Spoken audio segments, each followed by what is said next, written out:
What's up? This is Ryan here for the Scale Up Show. I have a founder on today. Imagine that. Subbu Viswanathan. So he is the co-founder and CEO of Disprz.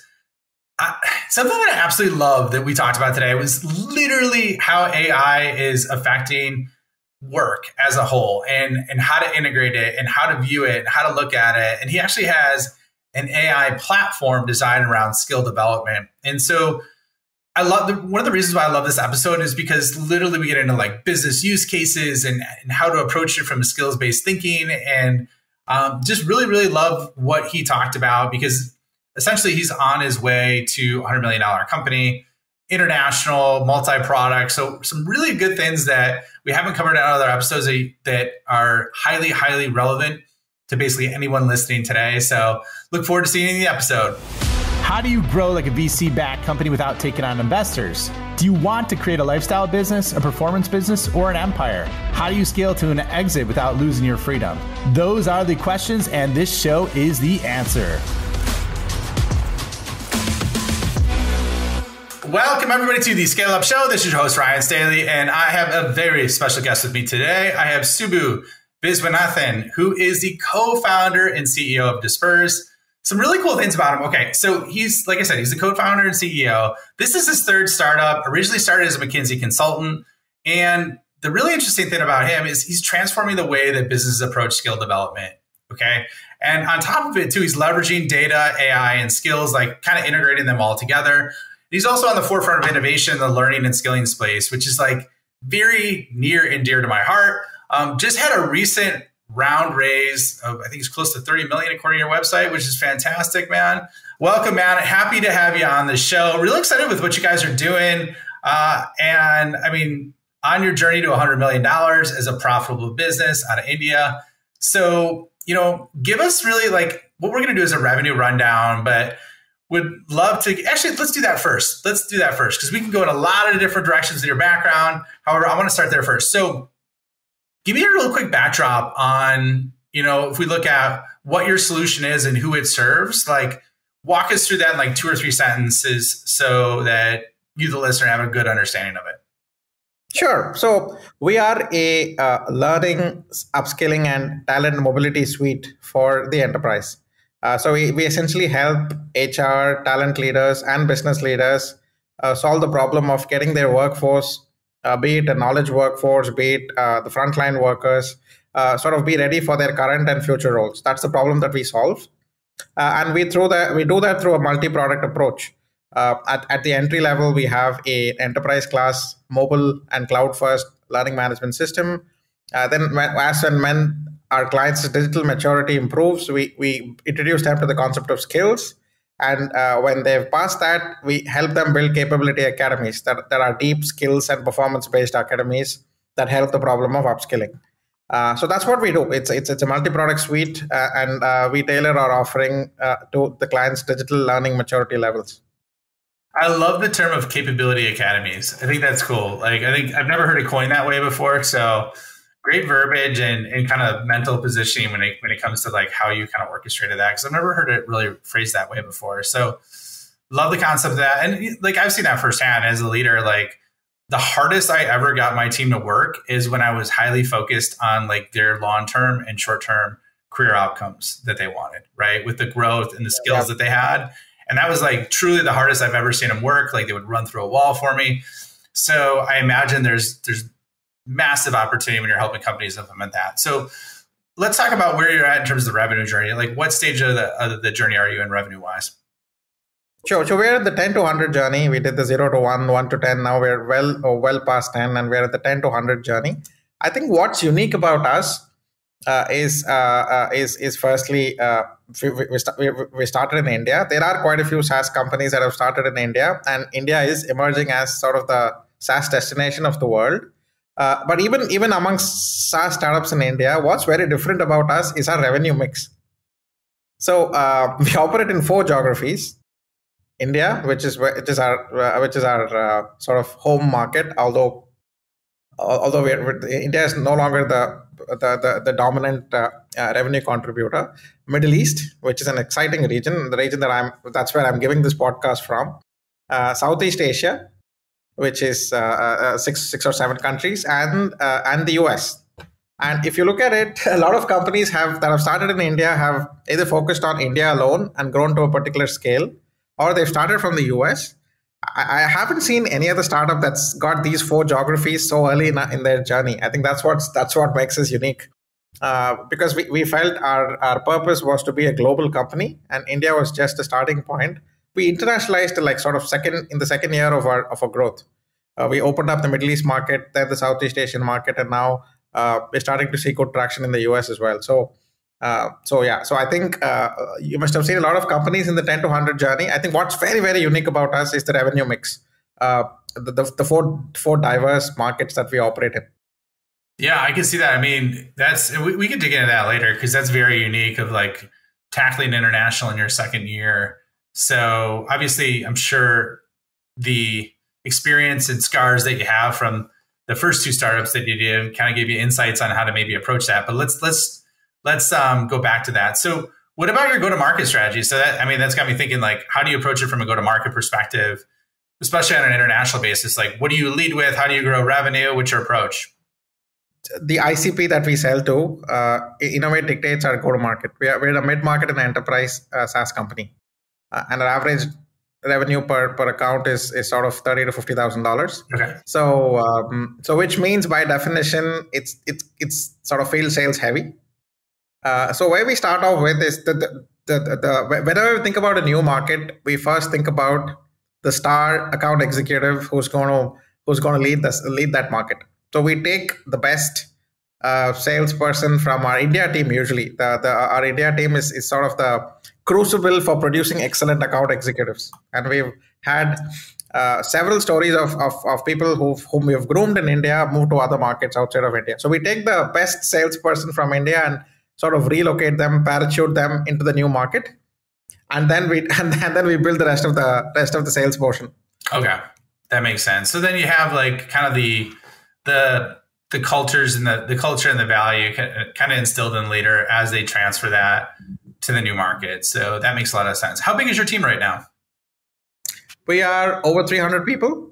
Okay, excellent. So you're a good size. And then you just had, what round are you in now? I know you just announced it. So this was a Series C round. Because we're from India, you can, in terms of check sizes, a Series C in this part of the world is sort of, you can compare that with the Series B in the US or Series A plus in the US.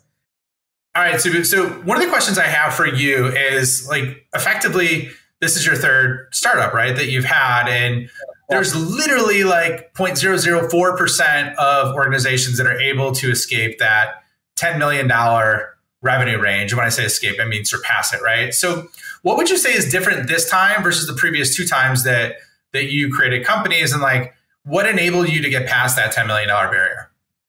I'd say two things. One is the versatility of our offerings. We sort of continuously innovated from a single product to a multi-product company. So we had solutions for all kinds of customer problems that were related to learning, from a first-time user of a digital learning platform to a very sophisticated one that's looking at building skills-based academies. So I think the diversity, it was never a single product solution. That also caused certain challenges, which I will come to. But on the sales side, that gave a lot of muscle to our sales team. Like, whatever be the problem, as long as it's related to learning, we have a solution. I'd say that was number one. Number two is, I think fairly early on, we've made every region independent. We've taken a multi-country, multi-geography approach, and we've had the right leaders in each of these. We've been fortunate enough to have excellent salespeople lead some of these geographies and give them the wings to grow. So on the product side, we had a fair bit of product maturity. On the sales side, we had the geographical reach. We went to US in the end because that's a different animal altogether.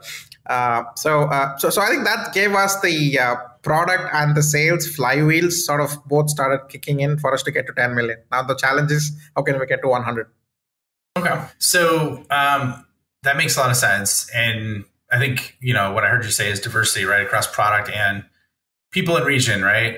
So I think that's super critical. So One of the other things that you kind of mentioned, and it's integrated a lot just in your product and what I see on your site, is like use cases with AI, which I'm really passionate about. Because I think right now, if you look on social media or in the news, it's a lot of effectively like parlor tricks of like, look at this cool thing I could do, right? But it's not actually attached to business outcomes. And so like, what would you say are especially when it comes to learning, like the top business outcomes you see for organizations to deploy when it comes to leveraging AI to really just turbocharge the learning aspect?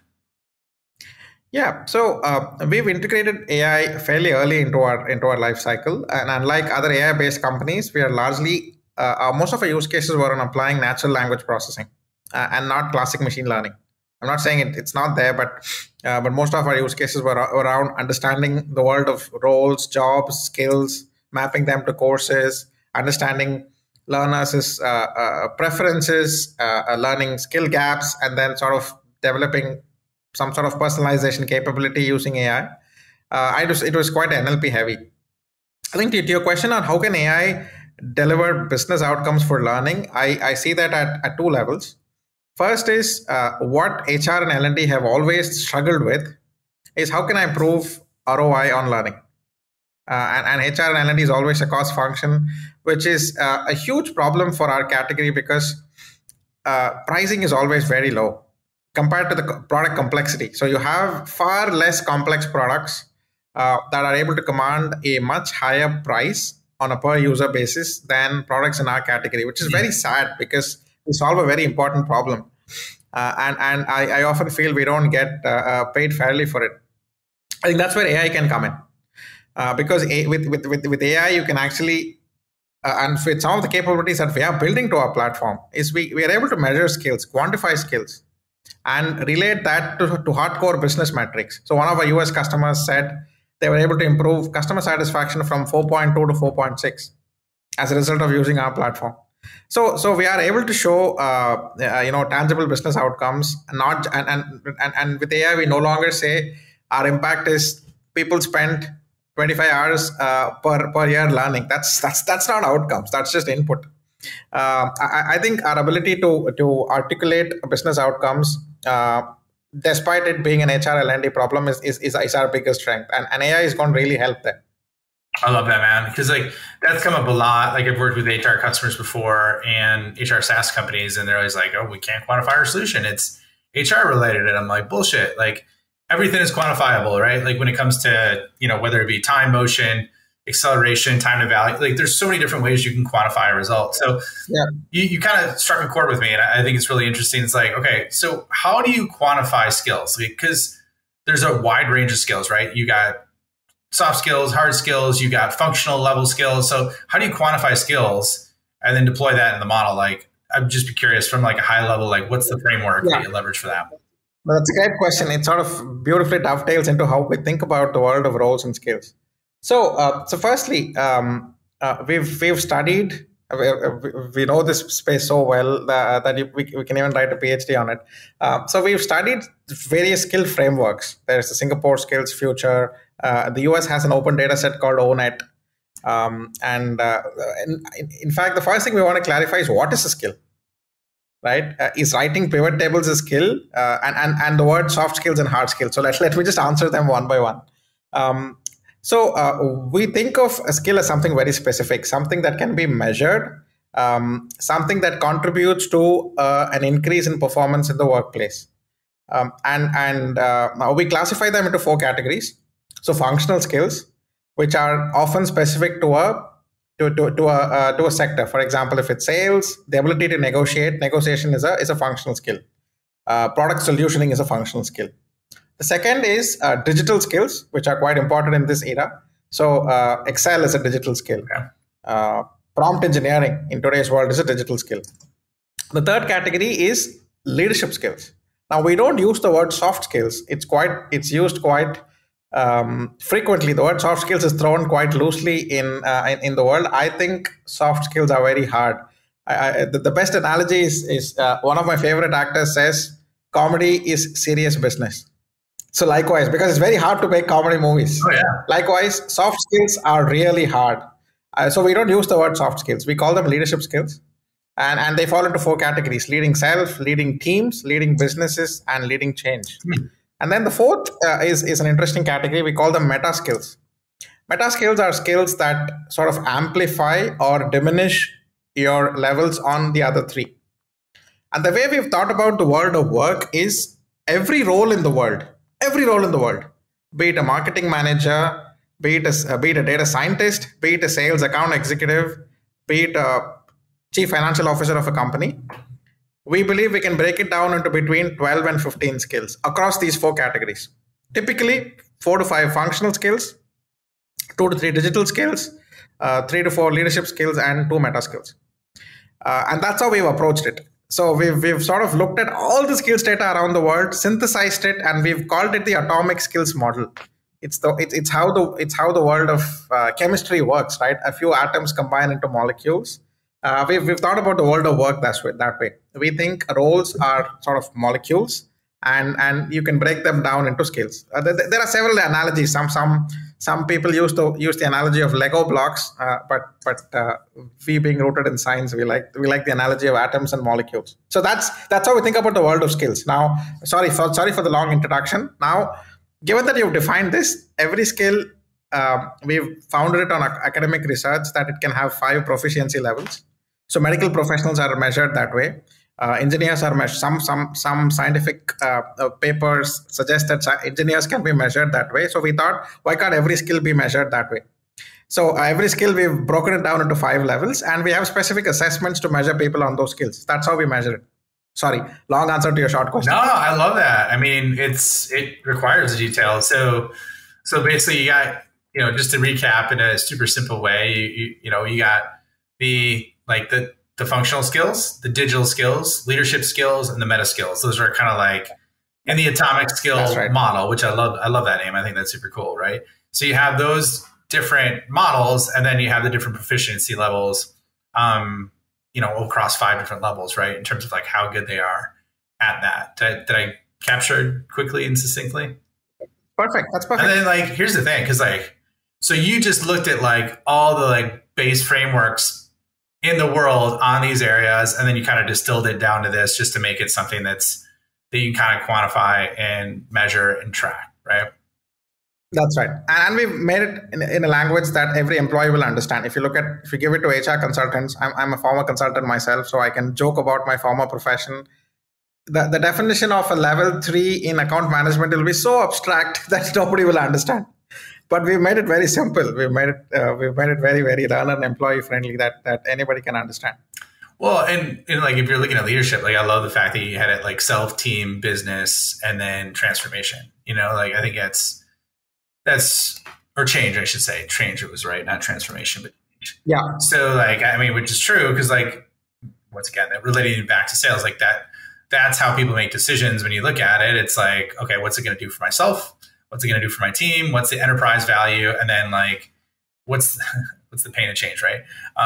Is often where people's head goes. So love that. So and this is a follow-up to it, which is kind of curious. So I know you mentioned prompt engineering as a digital skill, right?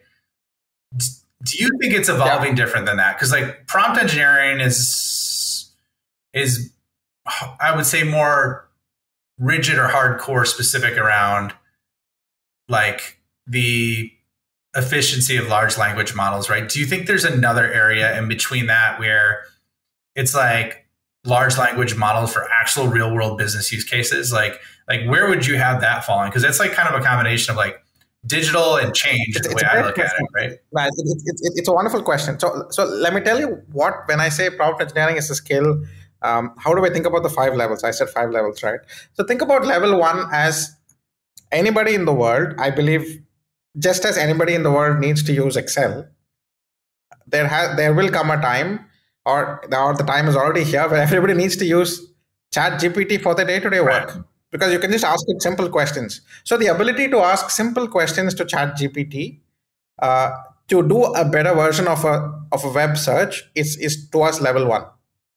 Right? Level 2 is to be able to provide it with more advanced input for your day-to-day operations. So maybe give it a document and ask it to do something else, right? And like that, level 5 and level 1 and 2 are good enough for most job roles in any industry or any function. But if you look at level 4 and 5, that's where data scientists will need it. So the ability to fine tune a large language model for a particular use case, the ability to research OpenAI, Bard, Llama, and then find out which one's best for your use case, that's level 5. So this is how we think about prompt engineering and its spectrum as skills. Now, to your question, how can I leverage this for my business? We've actually created a separate skill for that. We call that AI delegation. It's the ability for you. It's your ability to think about AI use cases to transform businesses. Okay. So we've actually created 2 skills in the post-generative AI era, and we're educating our customers about it. Love that.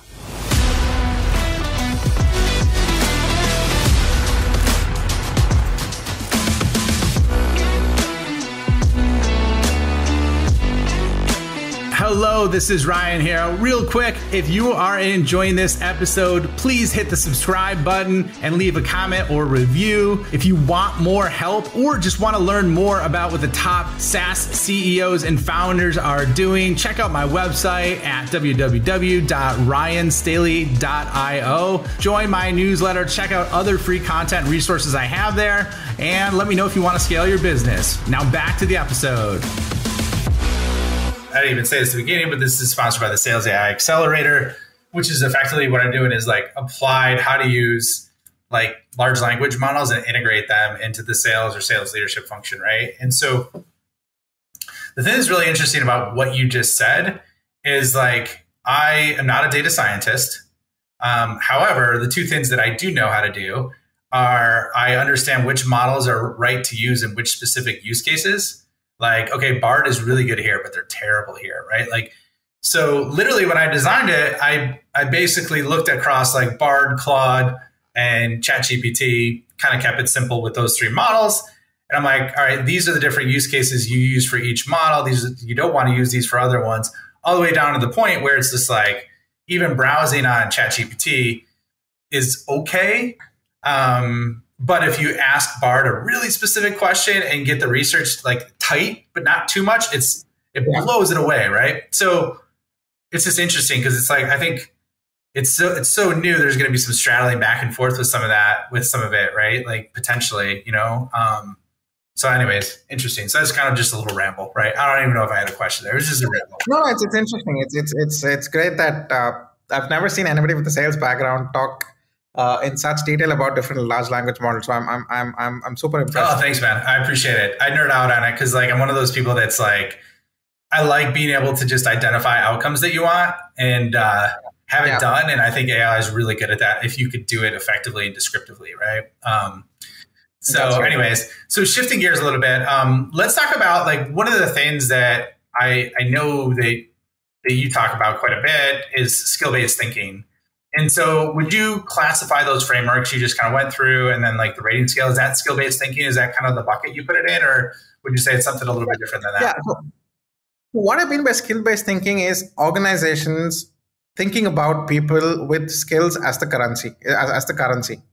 So which means you take the full cycle of talent management, be it from talent acquisition to which is essentially how you recruit people, to how you measure people, how you set goals, how you advance people, and how do you do succession planning. All of that in a skills. When I say skills-based thinking, it's about organizations using skills as the currency to do everything that I just described. So let's start with talent acquisition. So typically how recruitment is done today is you write a job description, which is usually very badly written. If you try to do NLP and large data analytics on job descriptions, you will know how badly it is written. So it starts with writing a skills-based job description, and sort of measuring people on it at the time of recruitment. So you say that for this role, these are the functional skills required. These are your values that are important. These are the leadership skills that are required, and measuring people on it through specific interviews. And usually, Recruitment, it's a very subjective. There's no most companies don't have good standards. Like companies like Amazon and Google do, but Amazon, for example, over indexes on their leadership principles, which is right, which is great. I'm not saying it's a wrong thing to do, but think about having a holistic skills framework and recruiting for that. So that's about skills-based thinking at the time of recruitment. Now let's talk about performance appraisals. So this year, when we did performance appraisals for Disperse, usually the way companies do it is it's just based on your goals, which are actually very badly set in most companies. And then people give you ratings. Now, the way we did it is we said 40% of if your rating is going to be for skills, 20% is going to be on your values, and 40% is on performance. So which means only 40% is based on how well you did in your goals. The remaining 60% is all skills. So again, having that clarity that here is your role, having a very sharp jobs design, saying this job requires these many skills, communicating it transparently to the employee, and doing the same measurement every year. And that will actually objectively tell you. I mean, when you do the measurement, your managers contribute towards it. It's a 360-degree measurement. Your peer group contributes towards it, and you as a self take feedback.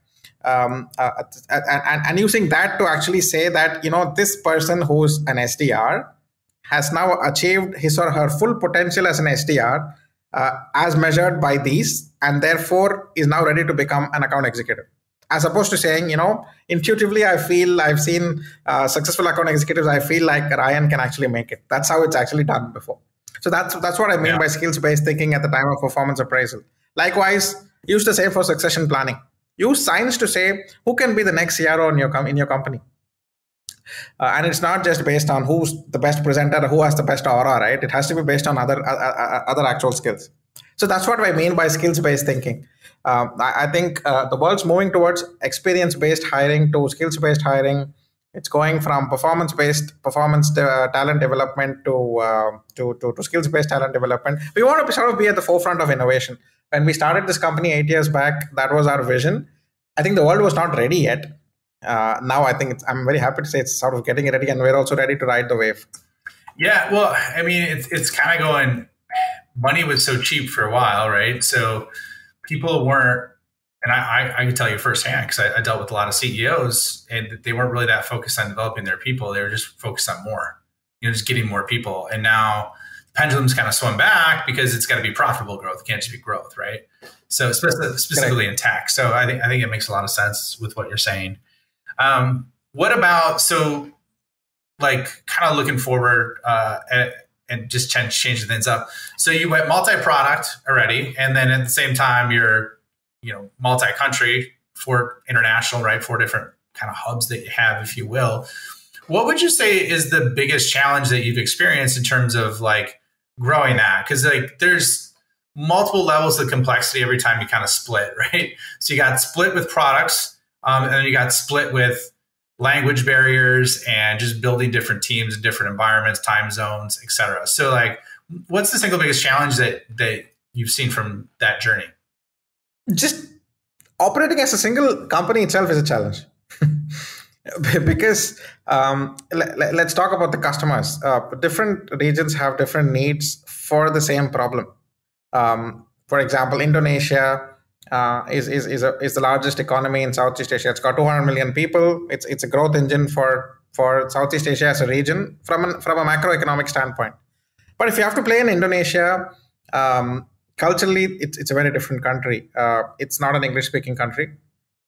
While India is, we are from India. India is an English business is done in English, and we are very comfortable with English-speaking countries. Like Philippines is an English-speaking country. Malaysia is an English-speaking country. Indonesia, which is the largest market, is not. Likewise, in the Middle East, Saudi Arabia is not an English-speaking country. So the language starts with the language, and it also starts with clients having different level of digital maturity.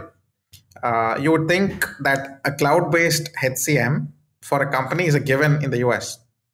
But that's not so in a lot of emerging markets. But at the same time, if you are serving a US market, certain customers are quite sophisticated.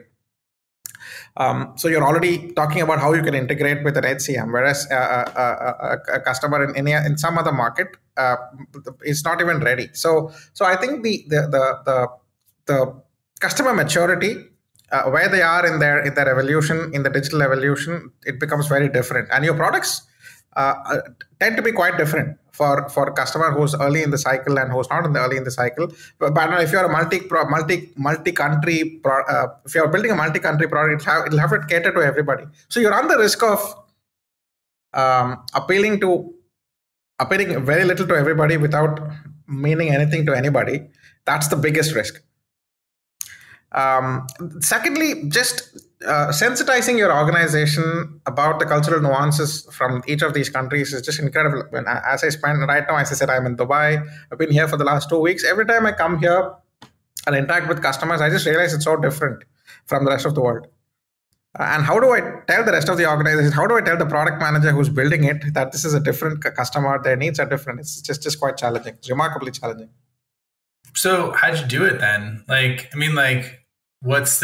probably not a silver bullet, probably about 100 golden BBs, but what's the method to your madness in terms of doing that? Because you said you started attacking that in year 2 with the multinational approach, right? So what's, if you had, because we're almost up on time too, so I'd be sensitive to that, but what would you have to break it down if you had to break it down into, 3-4 sentences on how you weather that storm? Yeah, so I wouldn't claim to have completely cracked it, but I'll tell you a few things that we did. So given we're a multi-product company, the first thing we did is break it up into multiple plans. And once we did that, it was clear to us that this particular market, this particular plan, not all six will apply to every country. So product A has 3 plans, product B has 2 plans, product C has 1 plan, and these are the 6 products. And product C, which is the most sophisticated, is too sophisticated for this country. Let's not even pitch it. So we sort of created a common language for our products, and every territory, every region has 2 products amongst the 6 that sort of work for them. So it started with that. So creating that common language helped. And it helped from the product side. For those who created the product, they sort of understood who this product is for. So it didn't matter to them whether it's an Indonesian customer or an American customer. So that was the first step. The second thing was we are moving slowly to a regional model. So our VPs of sales in these countries, we are elevating them to be regional business heads. That's a huge shift, which means they're not just managing next quarter's revenue, they're managing profitability of their region. This is an 18-month journey. We're sort of 1 year into that journey. But I think we're getting there. And now all of our regional leaders have done a phenomenal job of stepping up. So which means they sort of get the full picture for that region. They are sort of the COO of that region. So that's how we designed the operating system of the company. And the third is, which we started to do over the last 6 months, is get all leaders together in a room for 3 days every quarter. Oh, wow. So that's when the mingling happens. Every quarter, huh? So it doesn't matter. We fly over the CRO from our US to India. The head of the region from Middle East flies to India. The head of Middle East, the head of Southeast Asia comes to India. We all sit together and sort of have a cultural discussion, have cultural interventions, have business reviews. So we've sort of made this, built this muscle. It's starting to work. We still continue to see challenges. No company is going to grow from 10 to 100 without going through their share of challenges. But these are things that have worked. That's fantastic, man. Well, I love that really unique structure that you've put together. I think the approach you're taking towards skills is something that's been needed for a long time. So excited that you're on that journey. And Subbu, it was great having you on the show today, man. I really appreciate it. Where can people find you? Where can they find out more about Disprz? And then we'll wrap things up. Sure. So they can, any HR leader, L&D leader, or business leader, you can go to disperse.ai to find out what we do. Wherever you are in your learning and upskilling journey, we have a solution for you. And you can take it from there. Excellent, man. Well, appreciate you being on the show. And thank you for joining us today. And we will see you all on the next episode. Thank you for checking out the Scale Up Show. My mission in life is to help founders and revenue leaders avoid all the pain and suffering in revenue and growth so they can flip it and create a life of their own design. So if you enjoyed this show, please like, review, share it on social, and more importantly, just share it with a friend. Share it with someone that you think could learn and benefit from what you heard on today. But the more we get the message out, the more people we could help, the bigger the impact we make, and the bigger the community gets, which helps everybody. So once again, thank you for being a loyal listener. I appreciate you and look forward to seeing you on the next episode.